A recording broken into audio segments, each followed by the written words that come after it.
Bismillah. Assalamualaikum warahmatullahi wabarakatuh. Alhamdulillahilladzi hadana li hada wa ma kunna linahtadiya laula an hadana Allah. Allahumma shalli wa sallim ala Muhammad wa ala alihi washabbihi ajma'in. Amma ba'd. Saudaraku yang saya cintai karena Allah, dan semoga kalian semua dirahmati oleh Allah Subhanahu wa taala. Pada hari ini kita akan membahas surat Al-Baqarah dari tafsir Ibnu Katsir, yang mana surat ini diturunkan di kota Madinah. Makanya dinamakan surat Madaniyah. Dan surat ini terdiri dari 286 ayat. Mari kita bahas bersama-sama. Pertama adalah kita bahas tentang keutamaan surat Al-Baqarah. Imam Ahmad, Imam Muslim, At-Tirmidzi dan An-Nasa'i meriwayatkan dari Suhail bin Shalih dari ayahnya, dari Abu Hurairah radhiyallahu anhu, bahwa Rasulullah sallallahu alaihi wasallam bersabda, "La taj'alu buyutakum quburan, fa innal baital ladzi tuqra'u fi suratul Baqarah la yadkhuluhu as-syaitan." Janganlah kalian menjadikan rumah kalian sebagai kuburan. Sesungguhnya rumah yang di dalamnya dibacakan surat Al-Baqarah tidak akan dimasuki syaitan. At-Tirmidzi mengatakan hadis ini hasan sahih. Kemudian dari Abdullah bin Mas'ud, ia berkata, Rasulullah sallallahu alaihi wasallam bersabda, "La alqayanna ahadakum yada'u ihda rizlaihi ala al-ukhra yataghanna wa yad'u suratul Baqarah yaqra'uha fa inna syaitana yafirru minal baiti tuqra'u fihi suratul Baqarah wa inna asfaral buyut al-jawfu sifr minal kitabillah." Sesungguhnya aku tidak mendapatkan salah seorang di antara kalian meletakkan salah satu kakinya di atas kakinya yang lain sambil bernyanyi dan meninggalkan surat Al-Baqarah tanpa membacanya. Sesungguhnya syaitan akan lari dari rumah yang di dalamnya dibacakan surat Al-Baqarah. Sesungguhnya rumah yang paling kosong adalah bagian dalam rumah yang hampa dari kitab Allah, yaitu Al-Quran. Hadis riwayat An-Nasa'i dalam kitab Al-Jawm wa Al-Lailah. Kemudian Abdullah bin Mas'ud mengatakan, barang siapa membaca 10 ayat dari surat Al-Baqarah pada suatu malam, maka syaitan tidak akan masuk ke rumahnya pada malam itu, yaitu 4 ayat dari awal surat Al-Baqarah, ayat kursi dan 2 ayat selanjutnya, serta 3 ayat terakhir surat Al-Baqarah. Dalam satu riwayat disebutkan pada hari itu dia dan keluarganya tidak akan didekatin syaitan, dan tidak ada sesuatu yang dibencinya, dan tidaklah ayat-ayat itu dibacakan atas orang gila, melainkan dia akan sembuh. Kemudian At-Tirmidzi, An-Nasa'i dan Ibnu Majah meriwayatkan dari Abu Hurairah radhiyallahu anhu, katanya, bahasa Rasulullah sallallahu alaihi wasallam ba'san wa hum duru adad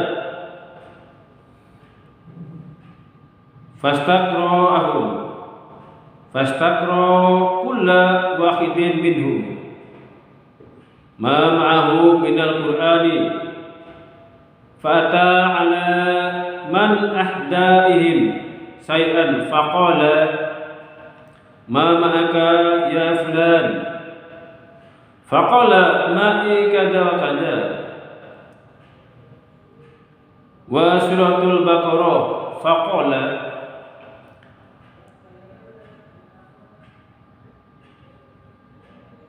ma'aka suratul baqarah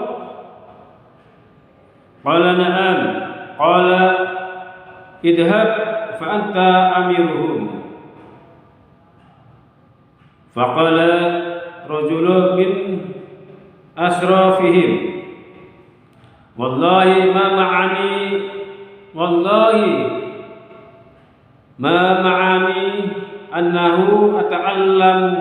annahu ta'allama al-baqarah illa anni khasitu alla aquma fiha faqala Rasulullah sallallahu alaihi wasallam ta'allamul Qur'an waqra'uhu fa inna masalul Qur'an liman ta'allamahu faqra'uhu wa aqama bihi kama sali jarabin mahsuwi miskan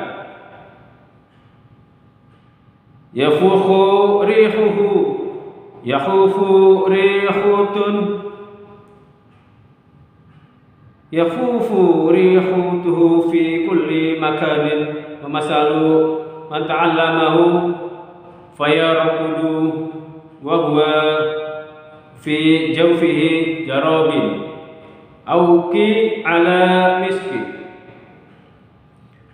Rasulullah sallallahu alaihi wasallam bersabda,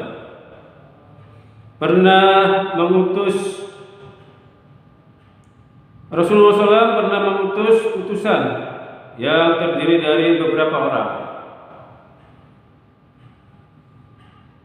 Jadi Rasulullah SAW pernah mengutus utusan yang terdiri dari beberapa orang.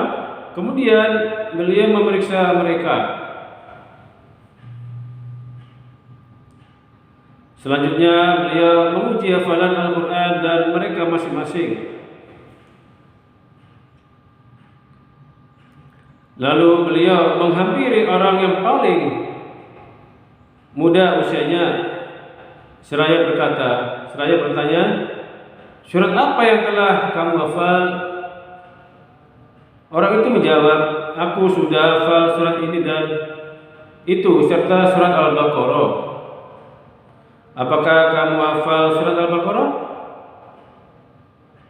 Tanya Rasulullah. Orang itu menjawab, ya hafal. Setelah itu beliau bersabda, ini Rasulullah bersabda, berangkatlah dan kamulah pemimpin bagi mereka. Kemudian salah seorang yang terpandang di antara mereka berkata, ya Rasulullah, demi Allah, sesungguhnya tidak ada yang menghalangiku mempelajari surat Al-Baqarah, melainkan karena aku khawatir tidak akan mengamalkannya. Maka beliau bersabda, pelajarilah Al-Quran dan bacalah.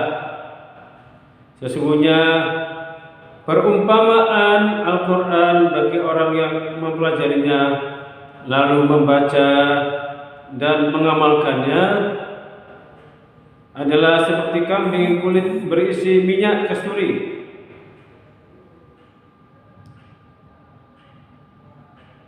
Sesungguhnya perumpamaan Al-Quran bagi orang yang mempelajarinya lalu membaca dan mengamalkannya adalah seperti kantong kulit berisi minyak kasturi dan yang aromanya menyebar ke segala penjuru.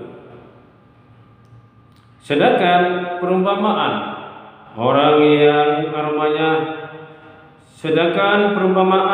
yang mempelajarinya lalu dia tidur. Artinya tidak mengamalkannya. Padahal Al-Quran ada di dalam dirinya laksana kantong kulit atau cap tanda yang diletakkan di atas minyak kasturi. Menurut At-Tirmidzi, hadis ini hasan. Kemudian Al-Bukhari meriwayatkan dari Al-Ais dari Yazid bin Al-Haddad Al-Had dari Muhammad bin Ibrahim dari Usaid bin Khudair radhiyallahu katanya, pada suatu malam ia membaca surat Al-Baqarah sementara kudanya ditambatkan di dekatnya. Tiba-tiba kuda itu berputar-putar. Sementara kudanya ditambatkan di dekat. Sementara kudanya ditambatkan di dekatnya. Tiba-tiba kuda itu berputar-putar. Ketika Usaid berdiri berhenti membaca, maka kuda itu pun merasa tenang. Kemudian Usaid membacanya kembali, maka kuda itu kembali berputar-putar. Tatkala berhenti membacanya, kuda itu pun terdiam. Setelah itu membaca lagi dan kudanya itu pun berputar-putar. Maka ia pun kembali sedangkan putranya Yahya berada di dekat kuda tersebut. Maka ia pun kembali sedangkan putranya Yahya berada di dekat kuda tersebut karena merasa kasihan dan khawatir kuda itu akan menerjangnya.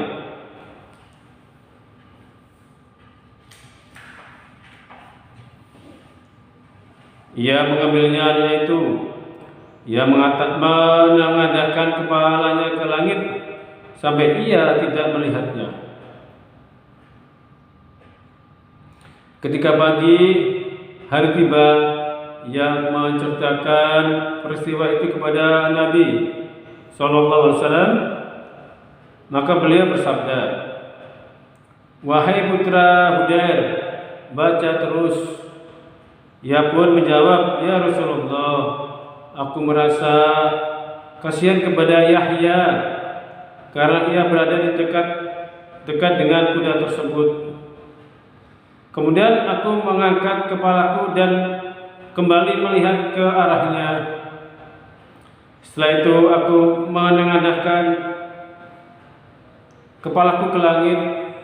Tiba-tiba aku melihat sesuatu seperti bayangan yang mirip dengan lampu-lampu. Setelah itu aku keluar rumah hingga aku tidak dapat melihatnya lagi. "Tahukah engkau apa itu?" tanya Rasulullah. "Tidak," jawabnya. Beliau pun bersabda, "Itulah malaikat yang mendekati karena suara bacaanmu. Seandainya kamu terus membacanya, niscaya pada pagi hari esok manusia akan dapat melihat malaikat itu tanpa terhalang." Kemudian kita bahas tentang keutamaan surat Al-Baqarah bersama surat Ali Imran.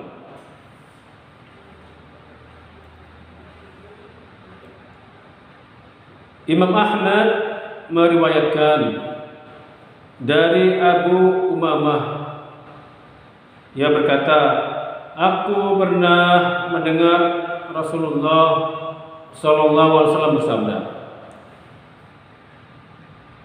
Iqra'ul Qur'an fa innahu syafi'un li ahlihi yaumil qiyamah." Iqra'u Az-Zahrawain Al-Baqarah wa Ali Imran fa innahuma ya'tiyani yaumil qiyamah ka'annahuma ghamamatan au ka'annahuma ghayabatan au ka'annahuma firqani min tayri siwafin yuhajjani an ahlihima yaumal qiyamah. Thumma qala iqra'ul baqarah fa inna ahdaha barakatun wa tarkaha hasratun wala tastati'uha al-baqarah wala tastati'uha al-baqarah, yang artinya bacalah Al-Quran karena sesungguhnya Al-Quran itu akan memberi syafaat bagi pembacanya pada hari kiamat kelak. Dan bacalah Az-Zahrawain, yaitu surat Al-Baqarah dan Al-Imran, karena kedua surat itu akan datang pada hari kiamat seolah-olah keduanya merupakan bagai tumpukan awan atau bagai dua bentuk payung yang menaungi, atau bagai dua kelompok burung yang mengembangkan sayapnya. Keduanya akan berdalih untuk membela pembacanya pada hari kiamat. Kemudian beliau bersabda, bacalah Al-Baqarah karena membacanya akan mendatangkan berkah dan meninggalkannya berarti kerugian, dan para tukang sihir tidak akan sanggup menjangkau pembacanya. Hadis ini diriwayatkan juga oleh Muslim dalam kitab As-Sohah, dalam kitab As-Solah. Kemudian dalam Sahih Al-Bukhari dan Muslim diriwayatkan bahwa Rasulullah sallallahu alaihi wasallam bersabda, yakni Rasulullah SAW pernah membaca kedua surat itu dalam satu rakaat. Jadi Rasulullah pernah membaca surat Al-Baqarah di dalam salat dalam satu rakaat. Jadi Rasulullah SAW membaca 286 ayat di dalam mengerjakan sholat di dalam satu rakaat. Kemudian kita bahas tentang keutamaan 7 surat yang panjang. Ini akan kita bahas 7 surat yang panjang. Imam Ahmad meriwayatkan dari Aisyah radhiyallahu bahwa Rasulullah pernah bersabda,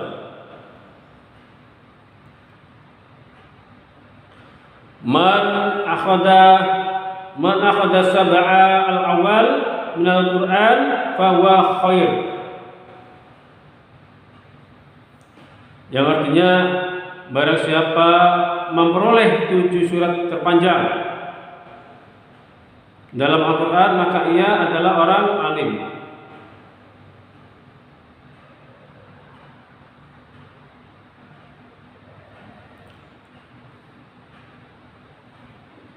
Kemudian kita membahas tentang surat Al-Baqarah ini. Tidak diperdebatkan lagi bahwa semua ayat dalam surat Al-Baqarah diturunkan di Madinah. Ia termasuk surat yang pertama kali turun di Madinah. Jadi surat Al-Baqarah ini adalah surat pertama kali yang turun di Madinah. Tetapi ada pendapat yang menyatakan bahwa firman Allah, wattaqu yauma turja'una fihi ila Allah. Artinya, dan peliharalah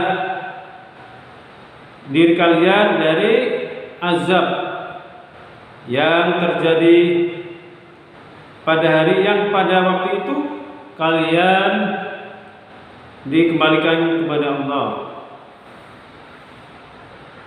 Al-Quran surat Al-Baqarah ayat 281 adalah ayat Al-Quran yang paling terakhir turun, dan kemungkinan ia memang salah satu ayat yang terakhir diturunkan, dan ayat riba juga termasuk yang paling terakhir diturunkan.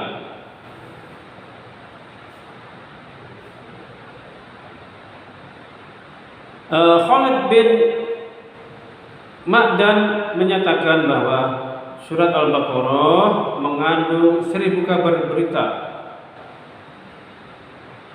1000 perintah dan 1000 larangan.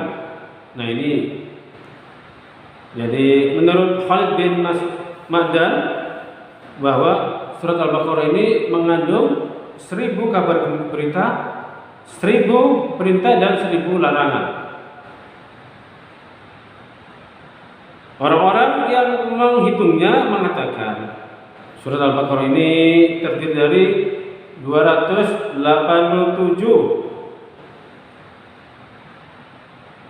yakni 287 ayat, 6.221 kata, dan 25.500 huruf. Wallahu a'lamu bissawab. Kemudian kita bahas tafsir dari ayat yang pertama ini, yakni A'udzubillahi minasyaitonir rajim. Bismillahirrahmanirrahim. Alif Lam Mim. Para ahli tafsir berbeda pendapat mengenai huruf-huruf potongan yang terdapat pada awal beberapa surat. Di antara mereka ada yang mengatakan bahwa itu merupakan huruf-huruf yang hanya Allah sendiri yang mengetahui maknanya. Maka mereka mengembalikan ilmu mengenai hal itu kepada Allah dengan tidak menafsirkannya. Pendapat ini dimulai dari Al-Qurtubi dalam tafsir, yakni tafsirnya dari Abu Bakar, Umar, Utsman, Ali dan Ibnu Mas'ud radhiyallahu anhum. Kemudian Abdurrahman bin Zaid bin Aslam mengatakan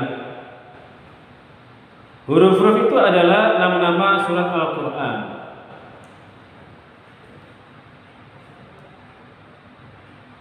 Dalam tafsirnya Al-Alamah Abdul Qasim Mahmud bin Umar Az-Zamakhsyari, yakni Abdul Qasim Mahmud bin Umar Az-Zamakhsyari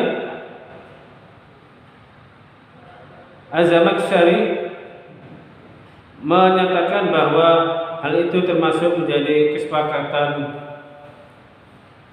Jadi termasuk kesepakatan banyak ulama. Bila juga menukil dari Sibawai bahwa ia menegaskan dan memperkuat hal itu berdasarkan hadis dalam kitab Sahih Al-Bukhari, yakni Bukhari dan Muslim, dari Abu Hurairah radhiyallahu bahwa Rasulullah SAW bersabda, pernah membaca surat Alif Lam Mim As-Sajdah. Jadi surat Alif Lam Mim As-Sajdah, surat As-Sajdah Dan hal ataka 'alal ihsan, surat Al-Ihsan pada salat subuh pada hari Jumat.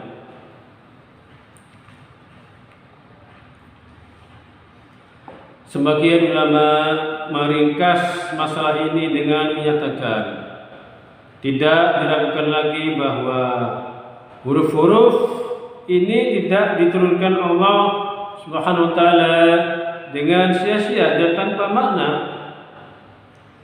Orang yang tidak tahu mengatakan bahwa di dalam Al-Quran terdapat suatu hal yang tidak memiliki makna sama sekali. Ini merupakan kesalahan besar, karena ternyata sesuatu yang dimaksud itu pada hakikatnya memiliki makna. Jika kami mendapatkannya riwayat yang benar dari Nabi SAW, tentu kami akan menerimanya. Dan jika tidak, maka kami akan menyerahkan maknanya kepada Allah SWT. Seraya berucap, kami beriman kepadanya. Semuanya berasal dari sisi Rabb kami. Kemudian para ulama sendiri belum memiliki kesepakatan mengenai huruf-huruf tersebut, dan mereka masih berbeda pendapat. Barang siapa yang menemukan pendapat yang didasarkan pada dalil yang kuat, maka hendaklah ia mengikutinya. Jika tidak, maka hendaklah ia menyerahkan maknanya kepada Allah Subhanahu wa taala hingga diperoleh kejelasan mengenai hal tersebut. Kemudian ayat kedua, Dzalikal kitab la raiba fih hudal lil muttaqin. Dzalikal kitab la raiba fih hudal lil muttaqin. Kitab Al-Quran ini tidak ada keraguan padanya, petunjuk bagi mereka yang bertakwa. Ibnu Jurayj menceritakan, Ibnu Abbas mengatakan, Dzalikal kitab berarti kitab ini. Hal yang sama juga dikatakan oleh Mujahid, Ikrimah, Sa'id bin Jubair, As-Sudi, Muqatil bin Hayyan, Zaid bin Aslam, Ibnu Jurayj bahwa dalika itu berarti hada ini. Bangsa Arab berbeda pendapat mengenai kedua isim isyarah. Ini kata petunjuk. Mereka sering memakai keduanya secara tumpang tindih. Dalam percakapan yang demikian itu sudah menjadi suatu yang dimaklumi. Dan hal itu juga telah diceritakan Imam Bukhari dari Muammar bin Musanna dari Abu Ubaidah. Kemudian Alkitab yang dimaksudkan dalam ayat di atas adalah Al-Quran, dan Ar-Raib maksudnya adalah as-sak, artinya keraguan. La raiba fih berarti tidak ada keraguan di dalamnya, artinya bahwa Al-Quran ini sama sekali tidak mengandung keraguan di dalamnya, bahwa ia diturunkan dari sisi Allah, sebagaimana yang difirmankan Allah dalam surat As-Sajdah.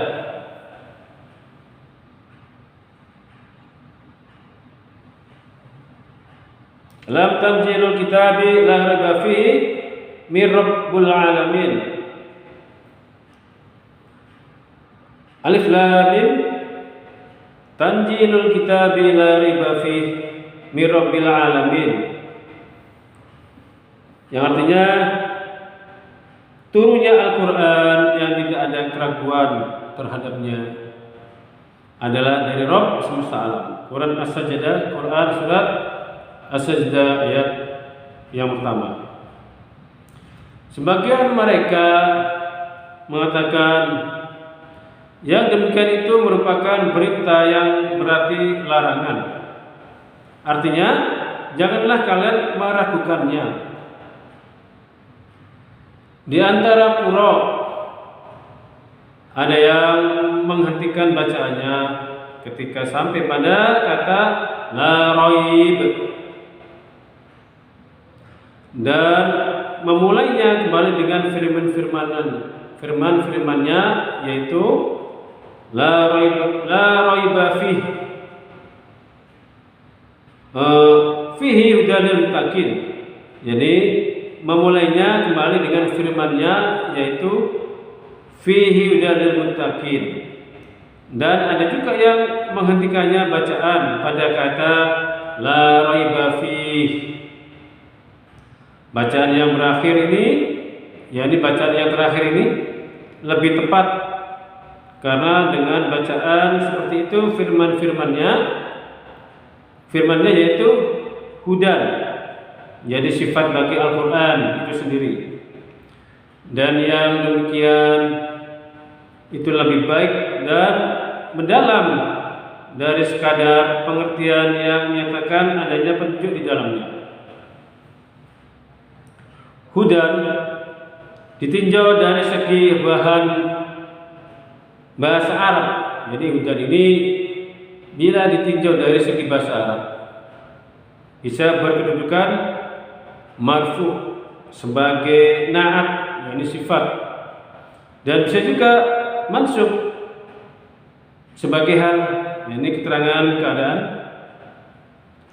Dan hudan yakni petunjuk itu hanya diperuntukkan bagi orang-orang yang bertakwa, sebagaimana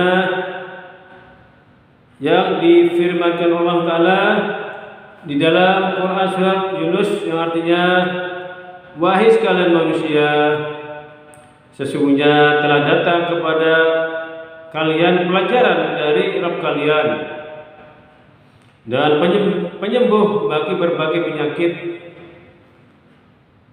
yang ada di dalam dada, serta petunjuk dan rahmat bagi orang-orang yang beriman. Al-Quran surat Yunus ayat 57. Kemudian As-Suddi menceritakan dari Abdul Malik, dari Abu Malik, dan dari Abu Soleh, dari Ibnu Abbas, dan dari Murrah Al-Hammadani, dari Ibnu Mas'ud, dari beberapa sahabat Rasulullah SAW, bahwa makna hudan lil muttaqin berarti cahaya bagi orang-orang yang bertakwa.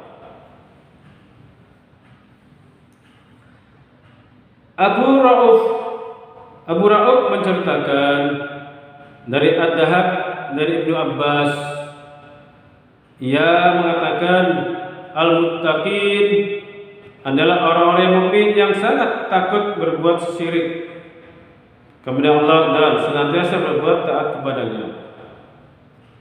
Muhammad bin Ishaq dari Muhammad bin Abi Muhammad dari Ikrimah atau dari Ikrimah atau Sa'id bin Zubair dari Ibnu Abbas, ia mengatakan al-muttaqin adalah orang-orang yang senantiasa menghindari siksaan Allah dengan tidak meninggalkan petunjuk yang diketahuinya dan mengharapkan rahmatnya dalam mempercayai apa yang terkandung di dalam petunjuk tersebut. Kemudian Sufyan Tsauri menceritakan dari seorang dari Al-Hasan Al-Basri, ia mengatakan firman lil muttaqin berarti mereka yang benar-benar takut mengerjakan apa yang telah diharamkan oleh Allah. Bagi mereka serta menunaikan apa yang telah diwajibkan kepada mereka. Sedangkan Qatadah mengatakan lil muttaqin adalah mereka yang disifati Allah Subhanahu wa taala di dalam firman-Nya, alladzina yu'minuna bil ghaibi wa yuqimunas shalah, yaitu orang-orang yang beriman kepada yang gaib serta mendirikan salat dan menafkahkan sebagian rezeki yang kami anugerahkan kepada mereka. Al-Quran Surat Al-Baqarah ayat 3. Demikianlah tafsir dari ayat yang kedua, sebagaimana nanti akan kita lanjutkan. Yani setelah kita membahas ayat kedua, yaitu dzalikal kitab la raiba fihi hudal lil muttaqin.